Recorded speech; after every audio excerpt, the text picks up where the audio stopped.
نحمده ونصلي ونسلم على رسوله الكريم اما بعد فاعوذ بالله من الشيطان الرجيم بسم الله الرحمن الرحيم شهر رمضان الذي انزل فيه القرآن هدى للناس وبينات من الهدى والفرقان فمن شهد منكم الشهر فليصمه صدق اللہ العلی العظیم وبلغنا رسولہ النبی الکریم الامین الرؤوف الرحیم۔ محترم المقام جملہ سامعین، حاضرین و ناظرین، آپ احباب کے علم میں ہے کہ رمضان المبارک کی آمد ہے اور چند ہی دن باقی رہ گئے ہیں۔ اگلا جمعۃ المبارک جب ہم انشاءاللہ اکٹھے ہوں گے تو وہ رمضان المبارک کے ایام چل رہے ہوں گے اور صوم و صیام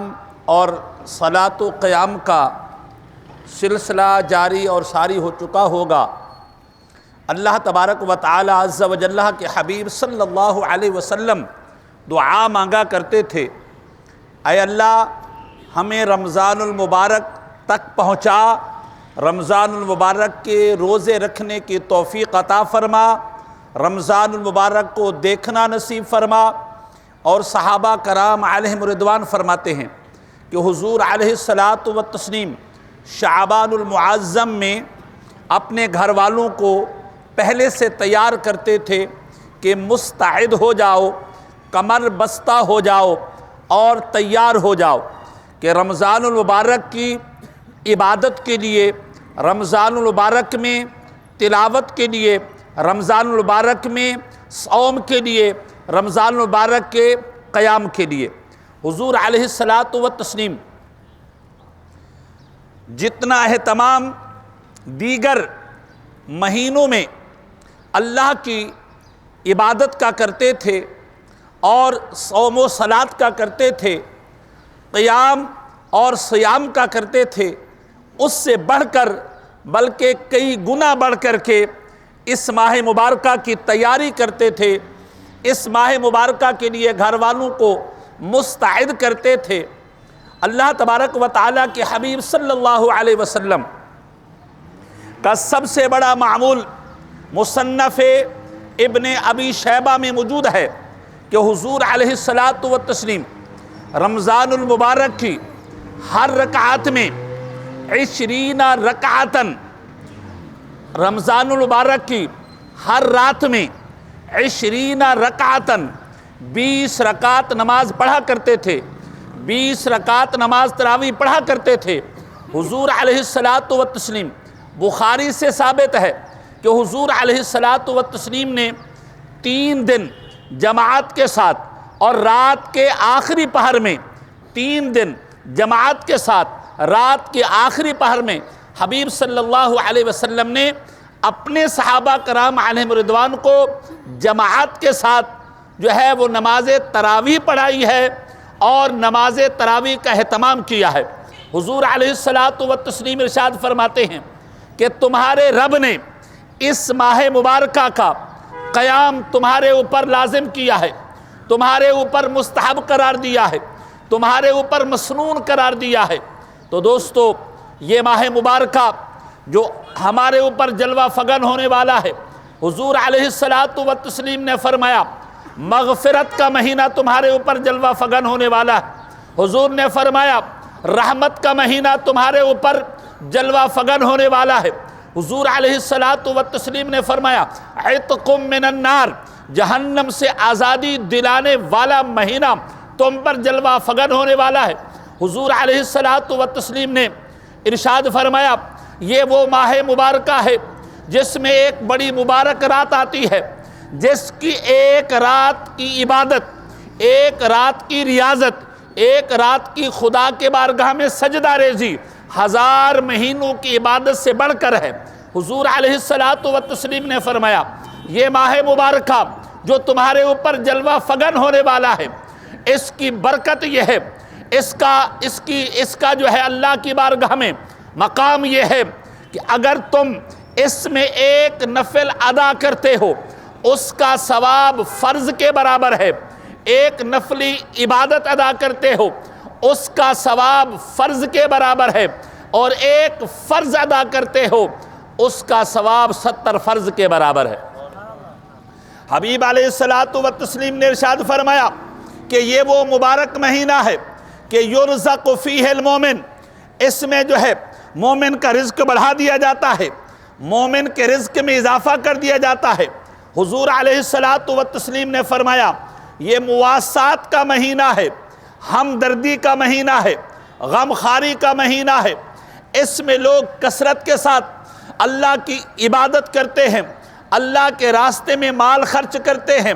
کبھی صدقہ کی شکل میں، کبھی فطرہ کی شکل میں، کبھی زکوٰۃ کی شکل میں، کبھی دیگر صدقات اور عطیات کی شکل میں۔ یہ وہ مہینہ ہے کہ حضور علیہ السلام نے، اور قرآن کہتا ہے اس میں ایک ایسی رات بھی ہے تتنزل علیہم الملائکہ، اللہ کے فرشتے اس میں زمین پر اترتے ہیں، اللہ کے فرشتے مسلمانوں کو سلام کرنے کے لیے زمین پر اترتے ہیں، اللہ کے فرشتے اس میں لوگوں سے مصافحہ کرنے کے لیے زمین پر اترتے ہیں۔ دوستو یاد رکھیے گا چند دن کی دوری پر جو ہے یہ مہینہ ہے جو اللہ کا مہمان ہے۔ ظاہر ہے ہمیں ہمارے گھر میں اگر کوئی چہیتا اگر کوئی ویسے روزانہ مہمان آ جائے نا تو تھک جاتے ہیں، ہم روزانہ کوئی مہمان آ جائے تو تھک جاتے ہیں اور کبھی کبھار جان بھی چھڑانے کے لیے کوششیں کرتے ہیں۔ مہمان کی عزت کرنی چاہیے، مہمان نوازی کرنی چاہیے۔ جو دنیا میں مہمان نوازی کرتا ہے وہ آخرت میں اللہ کے جنت کا، اللہ کے جو نعمتوں کا محل ہے اس میں اللہ کی طرف سے مہمان نوازی اس کی ہوگی۔ ان الذین آمنوا وعملوا الصالحات کانت لہم جنات الفردوس نزلا، اللہ ارشاد فرماتا ہے جو لوگ ایمان لے آئے، اللہ ارشاد فرماتا ہے جنہوں نے عمل صالح کیا، اللہ ارشاد فرماتا ہے جنہوں نے کار خیر کیے، اللہ ارشاد فرماتا ہے جنہوں نے عمل صالح کیے، فرمایا اللہ انہیں جنت الفردوس میں داخل کرے گا، اللہ انہیں جنت الفردوس کا سرٹیفکیٹ عطا کرے گا، اور فرمایا کانت لہم جنات الفردوس نزلا، اور اللہ کی بارگاہ کی طرف سے اس کی مہمان نوازی بھی ہوگی۔ اور یہ بات یاد رکھیے گا اللہ تبارک و تعالی عز و جل کا یہ مبارک مہینہ جو چند دن کی دوری پر ہے انشاءاللہ العزیز ہمارے لیے ذریعہ غفران بن کر کے آ رہا ہے، ذریعہ رحمت بن کر کے آ رہا ہے، ذریعہ مغفرت بن کر کے آ رہا ہے۔ عام طور پر ہمارے ہاں ایک محاورہ ہے کہ بھائی پیاسا کنویں کے پاس جاتا ہے، جس کو پیاس لگی ہے وہ کنویں کے پاس جائے، مگر اللہ نے اپنے محبوب کی امت پر یہ کرم کیا ہے کہ مغفرت ہمیں چاہیے، نجات ہمیں چاہیے، اور اللہ کی جنت ہمیں چاہیے، جنت کی نعمتیں ہمیں چاہیے، اور داخلہ جنت ہمیں چاہیے۔ اس کے لیے ہمیں کہیں نہیں جانا پڑتا، اللہ جو ہے مغفرت کا ذریعہ رمضان ہمارے پاس بھیج دیتا ہے، جنت کا ذریعہ رمضان ہمارے پاس بھیج دیتا ہے، اور دخول جنت کا ذریعہ رمضان ہمارے پاس بھیج دیتا ہے، اور اللہ کی قرب کا ذریعہ اور اللہ کے دیدار کا ذریعہ، اللہ کی رؤیت کا ذریعہ رمضان ہمارے پاس بھیج دیتا ہے۔ یاد رکھیے گا رمضان المبارک چند دن کے فاصلے پر ہے، اس کی ابھی سے تیاری کر لے۔ حبیب صلی اللہ علیہ وسلم کا معمول آپ کو بتایا جا چکا ہے، اور حضور علیہ السلام نے ارشاد فرمایا من قام رمضان، فرمایا جس نے رمضان المبارک میں قیام کیا، رمضان المبارک میں عبادت کی، ایماناً، اور ایمان کی وجہ سے یا ایمان کی حالت میں، اور احتساباً، احتساب کی وجہ سے یا احتساب کی حالت میں، یعنی اللہ کی بارگاہ سے امید ثواب رکھ کر کے، اللہ کی بارگاہ سے امید نجات رکھ کر کے، اللہ کی بارگاہ سے جنت کا داخلے کی امید رکھ کر کے جس نے اس ماہ مبارکہ کے روزے رکھے، میرے حبیب نے فرمایا کہ غفر لہ من ذنبہ ما تقدم وما تأخر، اللہ ان کے اگلے گناہوں کو بھی بخش دیتا ہے، پچھلے گناہوں کو بھی بخش دیتا ہے۔ ظاہر ہے آپ کے ذہن میں آئے گا اگلے گناہ تو ہم نے کیے نہیں ہیں، مغفرت کیسے ہوگی؟ اگلے گناہ تو ہم سے ہوئے نہیں ہیں۔ اللہ تبارک و تعالی اگلی زندگی میں ہمیں نیکی کی توفیق عطا کر دیتا ہے۔ اللہ ہماری اگلی زندگی میں گناہوں سے بچانے کے اسباب مہیا کر دیتا ہے۔ اللہ ہمارے اگلے دنوں میں، اگلے سالوں میں، آنے والی زندگی میں اللہ جو ہے وہ نجات کے اسباب آسان کر دیتا ہے۔ اس لیے فرمایا غفر لہ من ذنبہ ما تقدم وما تأخر، اللہ اس کے اگلے گناہوں کو بھی بخش دیتا ہے اور پچھلے گناہوں کو بھی بخش دیتا ہے۔ حضرات محترم، حضور علیہ الصلاۃ والتسلیم کے کئی ارشادات بخاری میں موجود ہیں، صحیح ستہ میں موجود ہیں، اور دیگر ذخیرہ کتب احادیث میں موجود ہے کہ حضور علیہ الصلاۃ والتسلیم نے فرمایا کہ میرے رب نے مجھے یہ کہا تھا۔ یہ بات یاد رکھیے گا، ایک حدیث قدسی ہوتی ہے، ایک حدیث نبوی ہوتی ہے۔ فرق ہے، حدیث قدسی جو ہے وہ ہوتی ہے جس کو روایت مصطفیٰ کرتے ہیں اور وہ سند اللہ تک پہنچتی ہے، وہ سند اللہ تک پہنچتی ہے۔ حدیث نبوی وہ ہوتی ہے جس کو روایت کوئی صحابی کرتا ہے، جس کو روایت کوئی حضور کا ملاقی کرتا ہے، اور وہ سند حضور تک پہنچتی ہے، وہ سند حضور تک پہنچتی ہے۔ اللہ تبارک و تعالیٰ کے حبیب صلی اللہ علیہ وسلم نے فرمایا کہ میرے رب نے مجھے یہ کہا کہ ابن آدم کے جتنے بھی اعمال ہیں اس کا میں ثواب دگنا دیتا ہوں، لیکن روزہ میرے لیے ہے اور اس کا ثواب میں اپنی شایان شان دیتا ہوں۔ سنو، ہمارے ہر عمل کا ثواب اللہ تبارک و تعالیٰ سے ہم دعا کرتے ہیں، یا اللہ عمل ہم نے کیا،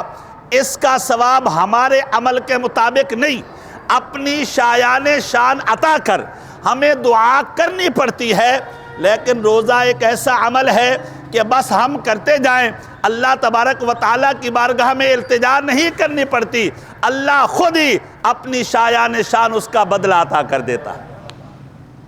یاد رکھیے گا، قرآن کریم کے الفاظ اور معانی اللہ کی طرف سے ہوتے ہیں اور جنہیں رسول اللہ صلی اللہ علیہ وسلم لوگوں تک پہنچاتے ہیں، اور جبکہ حدیث قدسی کے معانی اللہ کی طرف سے ہوتے ہیں اور الفاظ نبی مکرم صلی اللہ علیہ وسلم کی طرف سے ہوتے ہیں، اسے حدیث قدسی کہتے ہیں۔ کہ قرآن کے الفاظ اللہ کی طرف سے،